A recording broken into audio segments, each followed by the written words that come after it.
Bom dia a todos a quem eu não cumprimentei. É uma alegria estar aqui novamente, ao redor da palavra, nós adorarmos ao Senhor, glorificarmos o seu nome. Muito bom estarmos juntos. É um dia um pouquinho frio, mas agradável. E nós queremos dar sequência àquilo que nós estamos falando sobre salvação, sobre aquilo que aconteceu na nossa vida por obra do Senhor Jesus Cristo. Nós falamos no primeiro encontro, no primeiro domingo de setembro, sobre o pecado, né? Não dá para falar de salvação sem falar da necessidade que nós temos de salvação. Por que eu preciso de salvação? Porque eu sou pecador e preciso me reconhecer como tal. Se assim eu não fizer, eu não vou precisar de salvação. Não vou no médico se eu não estiver doente. Então, se eu me entendo doente, eu preciso procurar ajuda. Então, a nossa doença, que é a nossa natureza pecaminosa, é uma doença incurável. Ela nos leva para a morte eterna. Mas há um milagre. E esse milagre é a morte de Jesus em nosso lugar. Então, se eu não reconhecer isso, não tem que ter salvação. E quando eu reconheço, então eu entendo a salvação. Eu entendo que o confessar, o entender quem eu sou, a minha natureza corrompida, e acreditar que Jesus veio para fazer esse milagre na nossa vida, então isso é salvação. Então nós falamos no domingo passado sobre essa questão da salvação, que ela tem uma questão muito importante, que é o livramento da condenação eterna. E a gente viu isso, mas essa palavra nas Escrituras tem algumas conotações um pouco diferentes. Às vezes ele fala que é cura da alma, é cura física, então também é o livramento de perigos. Então, quando nós falamos em salvação, nós estamos falando de uma coisa ampla. Quando nós somos salvos, então tudo isso pode acontecer na nossa vida. Mas o mais importante é que a salvação eterna foi resolvida em Jesus. Amém?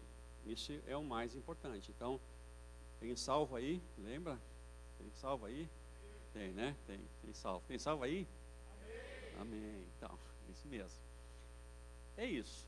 E a gente viu também em Efésios 2, frisar isso, que é muito importante. Depois nós vamos ler Tito, que fala a mesma coisa. Tem várias passagens que falam o mesmo assunto, que a salvação não tem a ver com o teu mérito, nem com o meu. A salvação, ela não tem a ver com o que nós fazemos de bom. Aliás, se dependesse disso, o tem salvo aí ia ser um silêncio, né? Porque quando eu entendo que a salvação é pelo bem que eu faço, o mérito ficou para mim, e não para aquele que tem todo o mérito. E Paulo fala isso em Efésios capítulo 2, não por obras, para que ninguém se glorie. Lemos esse texto a semana passada. E isso é importante, é a palavra de Deus que está dizendo isso, porque o homem ia se gloriar sim. Nós somos orgulhosos, queremos ser reconhecidos, queremos fama, queremos confete, e ainda mais se viesse de Deus. A pessoa, que legal, Deus olhando para ti, falando assim: olha, eu vou salvar, porque essa pessoa é muito boa, faz tudo certinho, essa merece a salvação. Todos nós merecemos o inferno, mas por Cristo, sem obras, nós somos salvos. Falamos isso a semana passada. Mas não podemos esquecer também que essa salvação nos faz fazermos boas obras.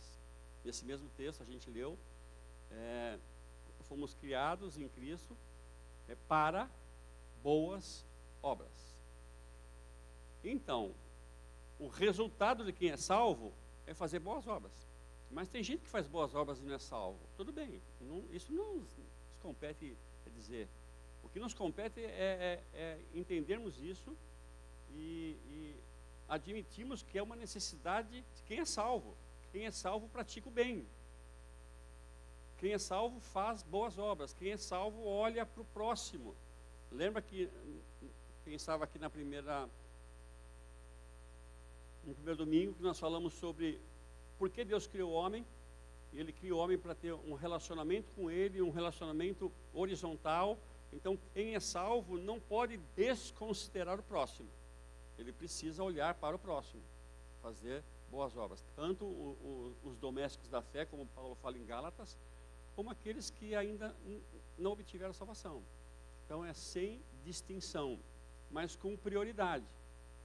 Então, nós olhamos em primeiro lugar para nós, o corpo de Cristo, essa família, sem deixar de olhar para quem ainda não está aqui, porque também pode ser uma forma de buscar essas pessoas e elas entenderem quem são, no socorro das necessidades delas. A gente pode apresentar esse Jesus.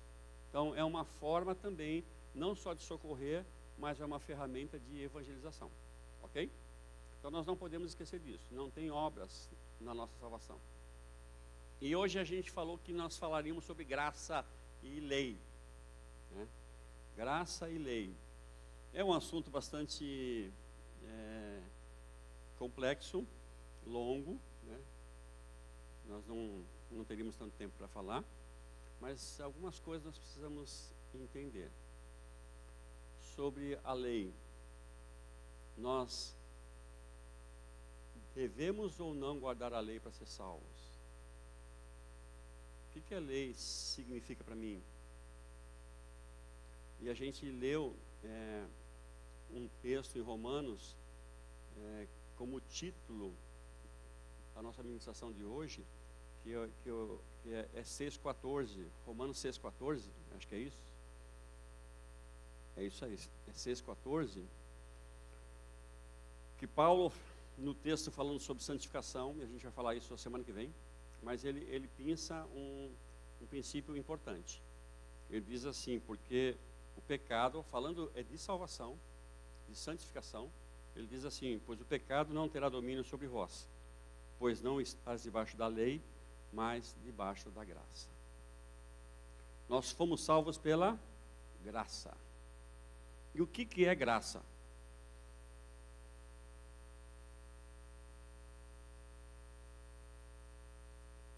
É uma dádiva. Simples assim. É uma dádiva, é um presente que nós recebemos sem mérito. Deus nos deu, é graça. E se é graça, eu recebo porque alguém me deu. Quando nós oferecemos um presente atrativo para uma criança, seja um doce, seja um brinquedo, uma coisa atrativa, ela não vai perguntar assim, mas será que eu mereço esse presente? Vai perguntar? Não, ela recebe.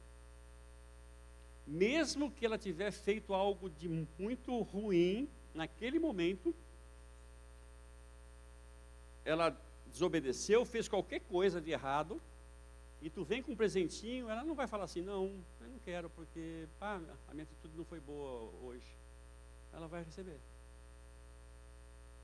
Porque para ela aquilo é graça, é um presente, é uma dádiva. E Jesus disse que se nós não fôssemos igual criança, nós não poderíamos entrar no reino de Deus. Então é isso aí, uma criança, ela aceita o presente. Isso é graça.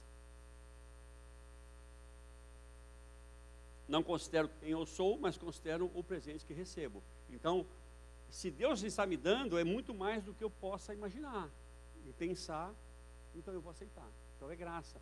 Nós fomos salvos pela graça. Isto não vem de vós, é dom de Deus.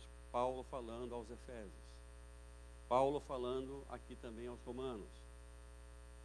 Vocês não estão mais sob o domínio do pecado, porque não estão mais debaixo da lei, sim da graça de Deus. Então tu foi alvo de um presente de Deus. Eu fui alvo de um presente de Deus. E foi um presente que custou caro. Qual era o preço disso? A salvação é de graça, mas o preço foi pago, foi alto. Foi o sacrifício de Cristo. O sofrimento, a injustiça que ele que fizeram para ele, a sua condenação injusta, o seu martírio, sua morte naquela cruz, o seu sangue vertido. Esse foi o preço da graça que nós recebemos. Então, o presentinho é o melhor que nós poderíamos ter, mas custou caro, muito caro. Então, quando a gente faz, o que a gente faz com o presente que a gente ganha que a gente não esperava? A gente cuida do presente, né? Então, se nós recebemos a salvação pela graça, então a semana que vem nós vamos ver isso. Vamos cuidar do presentinho direitinho. Ele é valioso. Ele é imperecível, ele não estraga, não tem prazo de validade. É um presente que nós temos que cuidar. E Paulo fala isso, que nós não estamos debaixo da lei. Bom, se nós não estamos debaixo da lei, para que serve o Velho Testamento?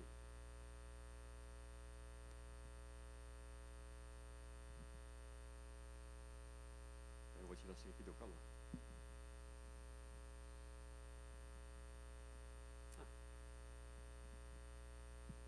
Para que serve o Velho Testamento então? Se eu não estou debaixo da lei.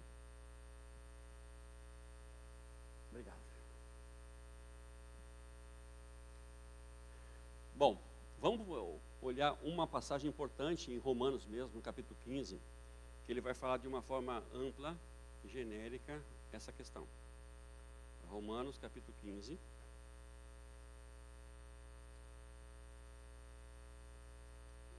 Vamos ler o versículo 4.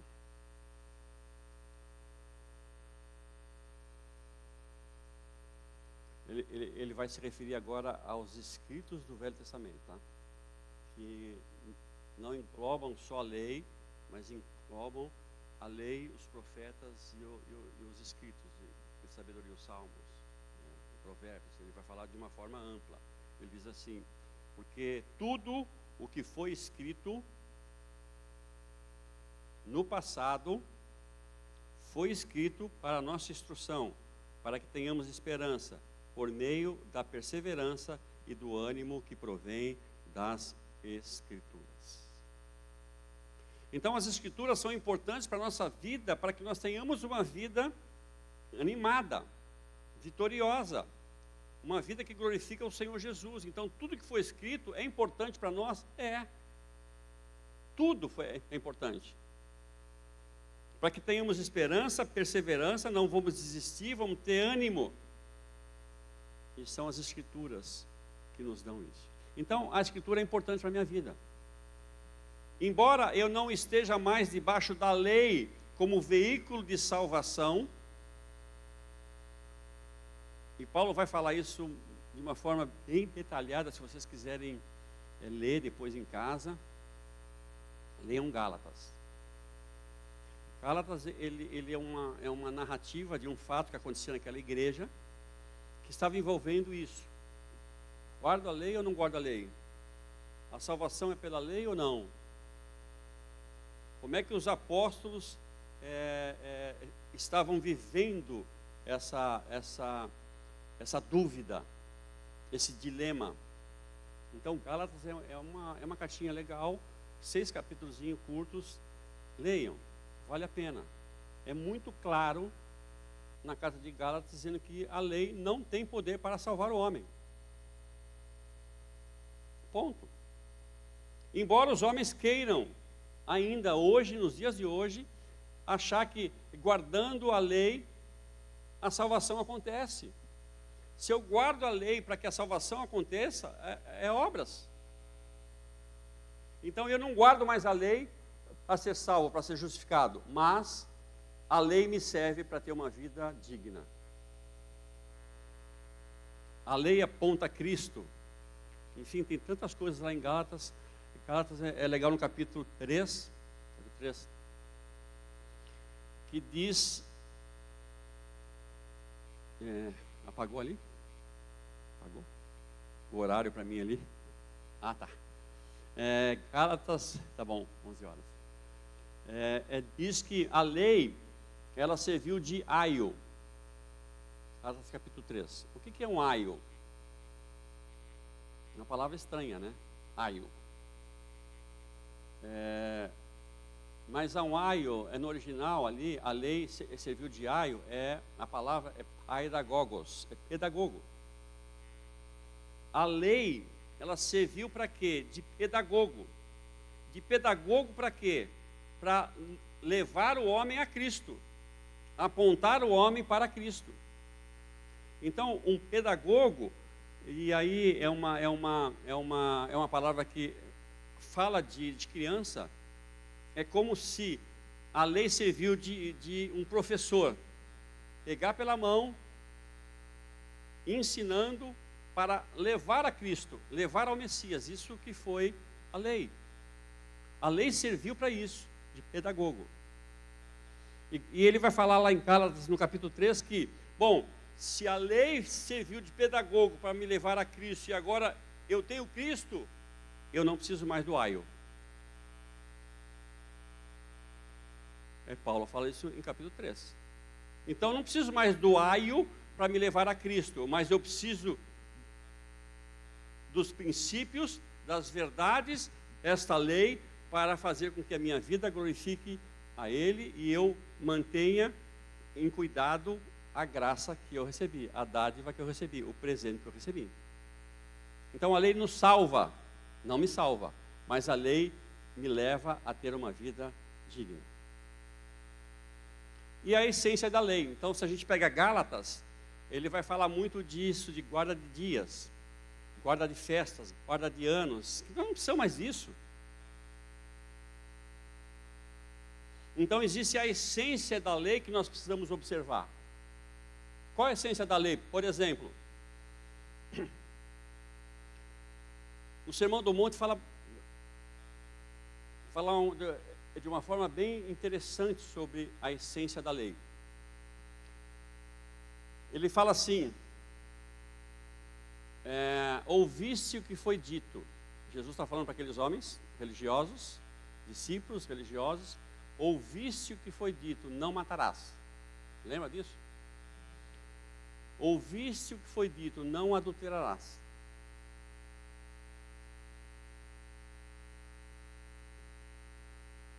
O que é isso? Isso é mandamento. É uma tradição, é um mandamento. Jesus vem e vai trazer uma essência do que significa isso. Porque um judeu poderia perfeitamente dizer assim: não, eu nunca matei. E o que é matar? Ora, simples, tirar a vida de alguém. Não, eu nunca adulterei. Simples, o que é adulterar?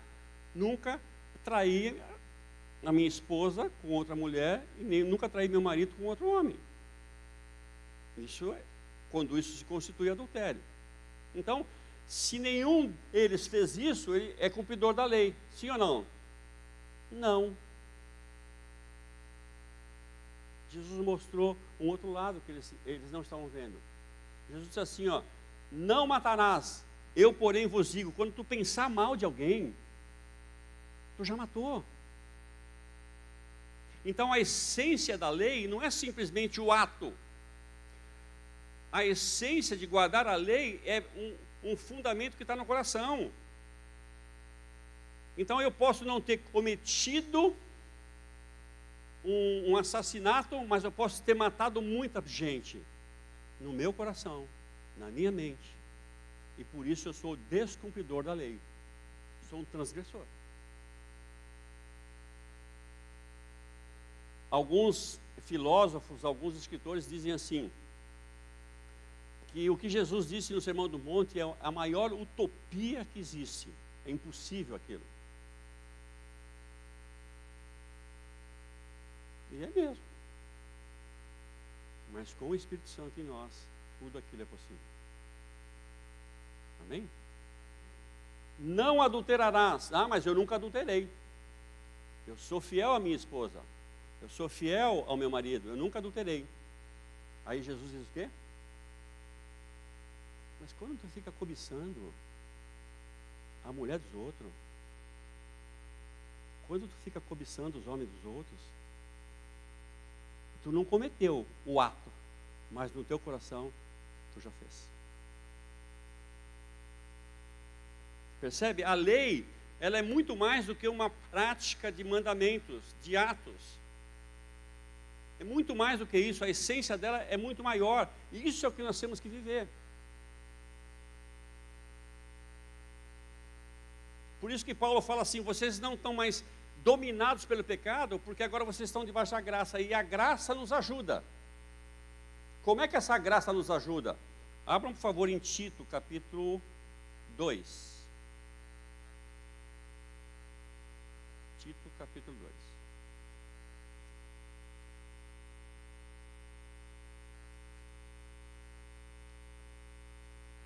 Vai até Hebreus e volta um pouquinho. 2:11 de Tito.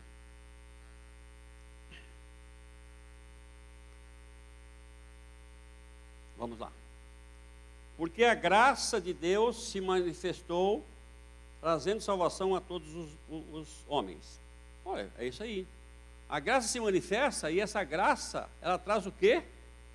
Salvação. É o presente de Deus, é a salvação para o mundo. Mas o mundo não aceita. Não quer. Como uma criança não quisesse, o mundo não quer. Mas essa graça veio da parte de Deus, trazendo salvação a todos. 12. Ensinando-nos. Aí aqui é a mesma coisa. Agora a graça é pedagoga. É a mesma palavrinha ali. Agora a graça é nossa pedagoga. O entendimento que Deus me deu a salvação sem mérito, esse entendimento nos leva a fazer coisas. É a nossa instrutora. Agora a graça nos leva a fazer o quê? 12. Ensinando-nos para que, renunciando às impiedades e paixões mundanas, vivamos nesse mundo de maneira sóbria, justa e piedosa. Então, se nós somos objetos da graça, se nós temos a salvação pela graça, essa graça nos leva a quê? A termos uma vida justa. E o que é ter uma vida justa? Leia o Velho Testamento inteiro.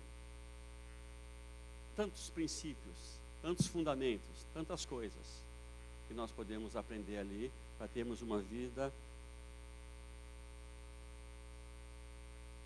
justa, sóbria e piedosa. Mas não é só isso que essa graça nos traz. Essa graça também no versículo 13 diz, aguardando a bendita esperança do aparecimento da glória do nosso Deus e Salvador, Cristo Jesus. E mais uma coisa, que vai ser o objeto de último domingo aqui, nós vamos falar sobre esse assunto. Essa graça, além de nos levar a uma vida justa, piedosa,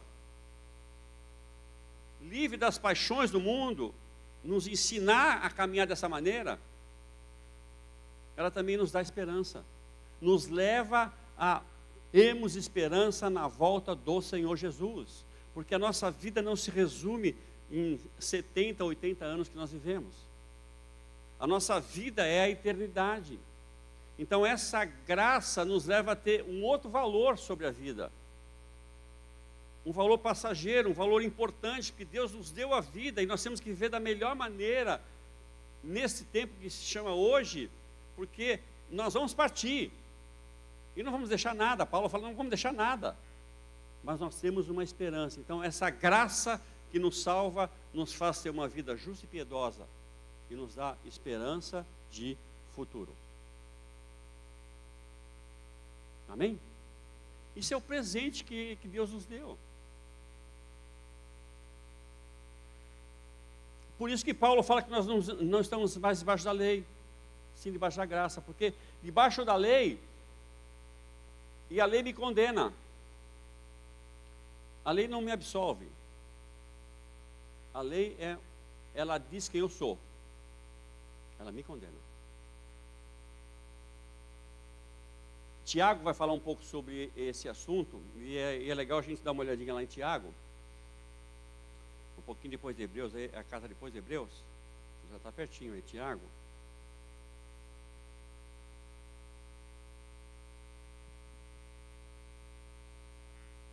Tiago capítulo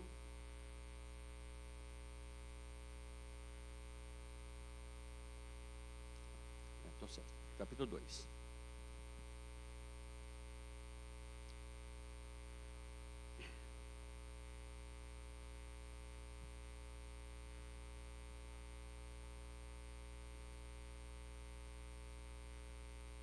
Bom, o capítulo 2 de Tiago é um capítulo que está falando sobre discriminação de pessoas, né? Sobre preconceito. Seria um bom assunto a gente abordar, né? Sobre preconceito. Aí envolve um monte de tipo de preconceito. Mas ele está falando disso. E ele diz no versículo 9, ele fala assim, Tiago 2,9. Mas se fazeis discriminação de pessoas, estás cometendo pecado.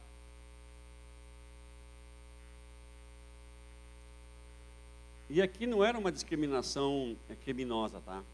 Como hoje nós temos muita discriminação criminosa. Mas aqui está falando simplesmente de uma discriminação entre pobre e rico. Olha que isso aqui é sério isso.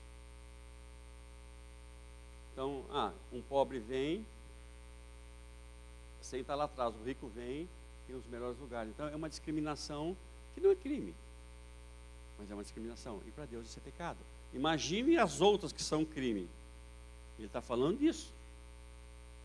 Porque se nós estamos falando de amar a Deus sobre todas as coisas e o próximo como a si mesmo, é inadmissível discriminação. Porque a discriminação não te vê como eu sou. A discriminação me coloca num lugar superior. A discriminação coloca pessoas em lugares diferentes de honra. É o que ele está dizendo aqui. Vamos lá, versículo 9. Mas se fazeis discriminação de pessoas, estáis cometendo pecado. E por isso sois condenados pela lei como transgressores. Parou aqui. A lei fala de discriminação. Então, quando a pessoa pratica discriminação, ela é condenada, ela é uma transgressora da lei. Ela não é transgressora de um mandamento da lei. Ela é transgressora da lei toda. Então, quando ele transgride um único mandamento da lei, ele é culpado de tudo. Então, a condenação, isso é sério. Então, essa era a essência da lei. Eu tenho que guardar toda a lei. Não é um mandamento, não é 2 e nem 15. É toda a lei. Vamos continuar lendo. Versículo 10. Pois qualquer que guarda toda a lei, mas tropeça em um só ponto, tornou-se culpado de todos. Como guardar a lei? Era uma coisa complicada. Se eu vou guardar a lei para obter salvação, eu estou condenado sempre. Versículo 11. Porque o mesmo que disse, não adulterarás, também disse, não matarás. Se não cometes adultério, mas és homicida, tornas a ti mesmo transgressor da lei. Não é difícil guardar a lei? E Gálatas vai falar isso. É quem guarda a lei tem que viver pela lei. É Levíticos capítulo 19, 17. Acho que é muito complicado. Quantos mandamentos tem a lei?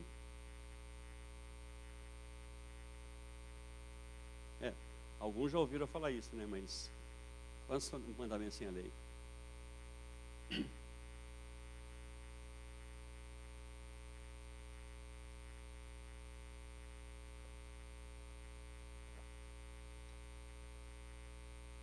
(190) Está longe. Às vezes pensa que mandamentos são os 10 mandamentos. Então eu tenho que cumprir os 10 mandamentos. Olha, isso pode ser um conceito muito bom de quem quer se justificar pela lei. Mas a lei é lei. Eu tenho que cumprir só os mandamentos morais, mas não tenho que os mandamentos civis e nem os religiosos. quais são os mandamentos morais? Quais são os civis? Quais são os religiosos? Ah, legal, então os morais é os 10 mandamentos. Eu tenho que cumprir os 10 mandamentos, porque eles são os morais. Os religiosos não preciso cumprir. Quais são os religiosos? Tipo, sacrificar um cordeiro. Esse eu não preciso mais cumprir. Aí quais são os civis, por exemplo, que eu não preciso mais cumprir? Por exemplo, eu não preciso mais, na minha mochila, ter uma pazinha para, quando eu for defecar, eu defeque fora do arraial, faça um buraco e tape as fezes. Preciso fazer isso? Não, né? Mas espera aí. Mas isso tem princípios em cima disso. Eu não preciso manter a pazinha. Mas higiene e cuidado é fundamental. Então, qual é que eu não tenho que cumprir? Qual é que eu preciso cumprir? Não, os 10 mandamentos são esses que eu tenho que cumprir. Mas guardar o sábado é moral ou religioso? É religioso. Então, amar a Deus sobre todas as coisas é moral ou religioso? É religioso. Então, esses religiosos eu tenho que cumprir, os outros religiosos não. Então, eu vou qualificando o que eu tenho que cumprir e o que eu não tenho que cumprir.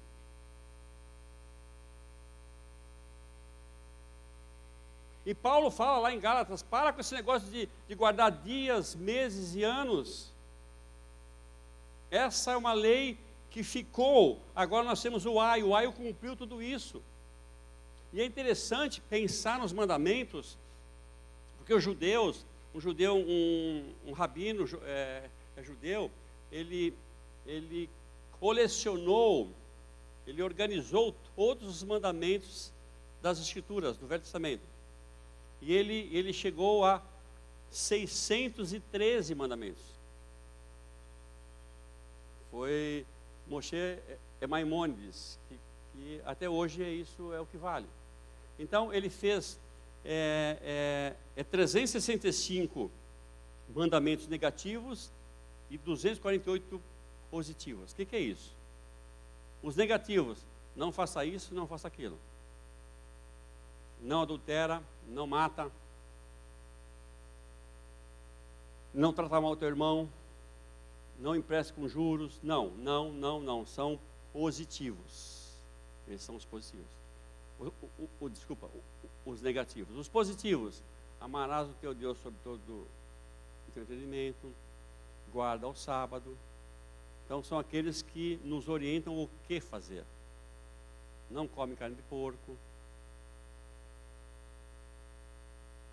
Alguém come carne de porco aí? Delícia.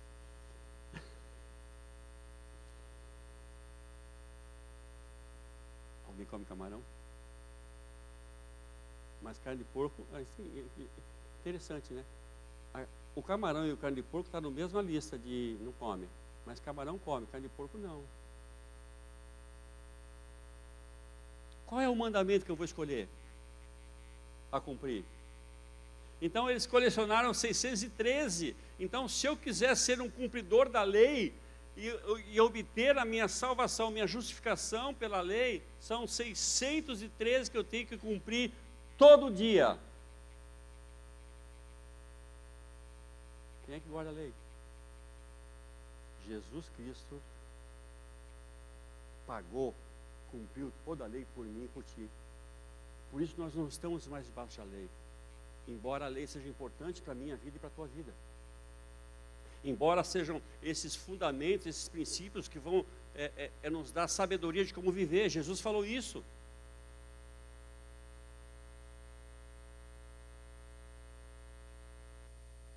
Por isso que dizem que o Sermão do Monte é utópico. Não é utópico. É possível. Porque a dádiva da salvação, que ela vem, que esse presente que nos dá a vida eterna, ele é um presente que dentro dele tem uma coisa que é fundamental para mim e para a tua vida. é a habitação do Espírito Santo. E por causa da habitação do Espírito Santo, eu posso viver uma vida que glorifique o Senhor Jesus. E alguém poderia dizer, então se eu não estou debaixo da lei, eu posso fazer o que eu quiser agora. Não, a gente lê o texto. Essa graça nos faz renunciarmos os prazeres do mundo. Essa graça nos faz termos uma vida piedosa. Essa graça nos faz ter uma vida justa. E esses princípios, aquilo que Deus quer para mim e para a tua vida, está nas Escrituras. Por isso que a gente começou lendo o que Paulo diz, que tudo que foi escrito antigamente, e Paulo estava dizendo aqui, não tinha o Novo Testamento escrito ainda, ele está falando do Velho Testamento, tudo que foi escrito serve para mim e para ti. Mas não como objeto de salvação, mas como objeto de uma vida santa. É o assunto da semana que vem. Então nós não estamos debaixo da lei, e sim debaixo da graça. Mas não desconsideramos a lei. Porque quando Paulo escreve para Romanos, ele vai falar, então, para que no capítulo 3, então para que serve a lei? Serve para nada? Não, a lei é santa, justa e boa. Mas ela torna o meu pecado e o teu pecado latente. A lei mostra quem nós somos. E Jesus diz que nós podemos ser perdoados. Então, querem ter uma vida digna? Leiam as Escrituras. Leiam as Escrituras. As Escrituras continuam sendo um aio. As Escrituras, na leitura, ela nos leva não ao mandamento, porque o mandamento a gente sabe. Ela nos leva a Cristo, como Paulo falou em Gálatas. O mandamento nos leva a essa relação, a esse Cristo, a essa vida que glorifica o seu nome. Porque não matarás, nós sabemos. Não adulterarmos, nós sabemos. A letra nós sabemos. Mas essa letra, ela meditada, essa letra colocada diante do Espírito Santo, essa letra nos leva à relação perfeita com Cristo. Tem pessoas que dizem que o Velho Testamento não se lê mais, não serve mais para a igreja. É errado. Nós vamos ler o Novo Testamento, está cheio de mandamentos do Velho. Está cheio, está lotado de coisas. O autor de Hebreus vai citar um monte de coisa que já foi cumprido. Os religiosos, o sacrifício foi cumprido em Cristo. Então está cheio de mandamentos do Velho Testamento no Novo Testamento. Quando perguntaram para Jesus qual era o maior mandamento, Jesus não falou que não tinha mais validade, embora ele estivesse sob o regime da lei. Ele resumiu toda a lei, todo o Velho Testamento em 2 mandamentos. A gente sabe disso: amar a Deus sobre todas as coisas e o próximo como a si mesmo. Por que eu tenho que ter mandamentos apontando o meu erro? Porque se eu erro com os outros, eu erro comigo mesmo.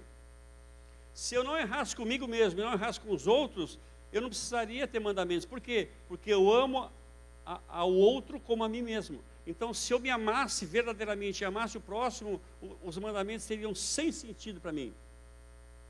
Se eu amasse a Deus sobre todas as coisas, os mandamentos seriam sem sentido para mim. Mas como eu sou pecador, então os mandamentos mostram quem eu sou. Amém?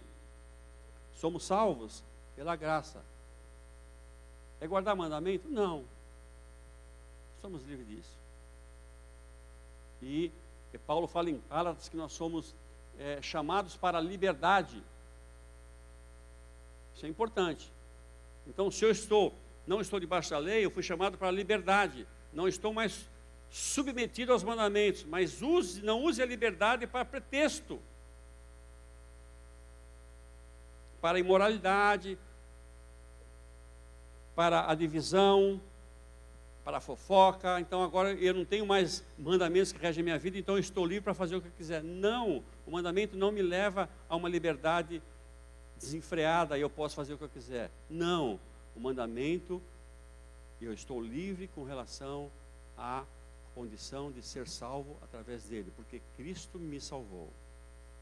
Mas se Cristo me salvou, o mandamento é ferramenta, é instrução para a minha vida, para que eu viva para a glória daquele que me salvou. Amém? Tranquilos? Temos que guardar a lei? Não. Temos que observar os fundamentos, os princípios da lei? Sim. Eu preciso guardar o sábado, que é o mais usual, né? É guardar o sábado. Não, preciso guardar o sábado. Mas qual que é o princípio que está atrás disso? De guardar o sábado. Vamos pensar aqui, ó. Sábado são 24 horas. Ok? Para o judeu começa no pôr do sol do dia anterior e vai até o pôr do sol do sábado. São 24 horas. Então, se a gente fosse pensar assim,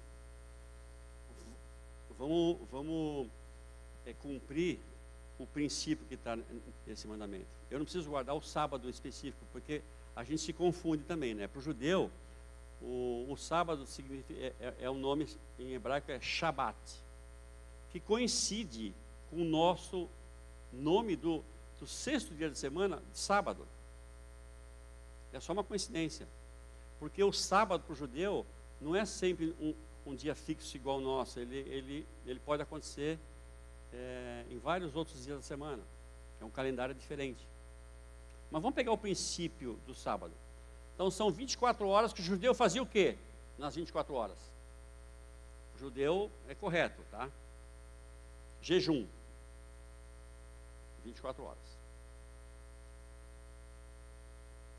Nem sempre, porque às vezes o jejum era obrigatório quando tinha festa, mas nem sempre era obrigatório o jejum. Mas ele, nessas 24 horas, ele se dedicava totalmente a Deus. Sim ou não? A refeição da sexta-feira era uma refeição familiar, onde havia leitura dos escritos, havia oração, havia uma mesa, havia as crianças, era uma festa, era um jantar importante, é um jantar importante até hoje, onde se acende as velas, fazendo alusão à luz que viria ao mundo. Eles não sabem que ele já veio, que é Jesus, mas eles continuam fazendo. Então eles se dedicavam. Aí no outro dia de manhã era o serviço, o seder, na sinagoga, ou no templo na época, mas agora a sinagoga. Então se vai para as sinagogas para ouvir os profetas, para ouvir a lei, para orar o dia inteiro. Então, 24 horas dedicadas a Deus. Sim? É isso? Vamos pegar o princípio? É só uma pergunta. Vou fazer a pergunta para mim. Será que por semana eu dedico 24 horas para Deus?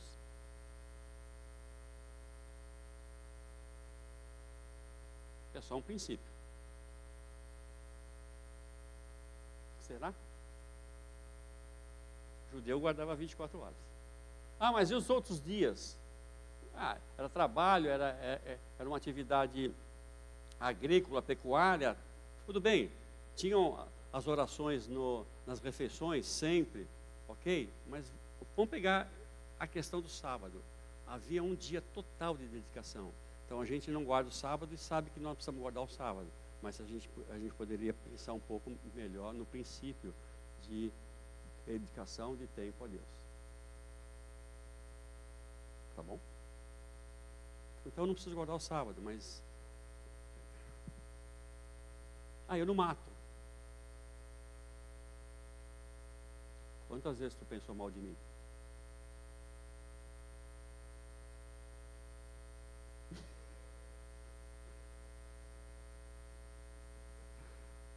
Eu? Homicídio aí, na palheta, um monte.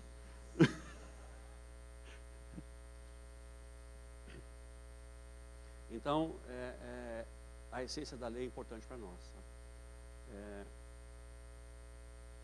Vou encerrar. Se perguntar assim, para nós do mundo ocidental, cristão, se nós falarmos assim, define Deus com uma palavra. Pensa, o que tu definiria? Uma palavra só. Via de regra, nós definimos Deus com uma palavra: amor. Sim? Se tu perguntar para o judeu, defina Deus com uma palavra. Qual seria a palavra que o judeu falaria? Kadosh. Santo.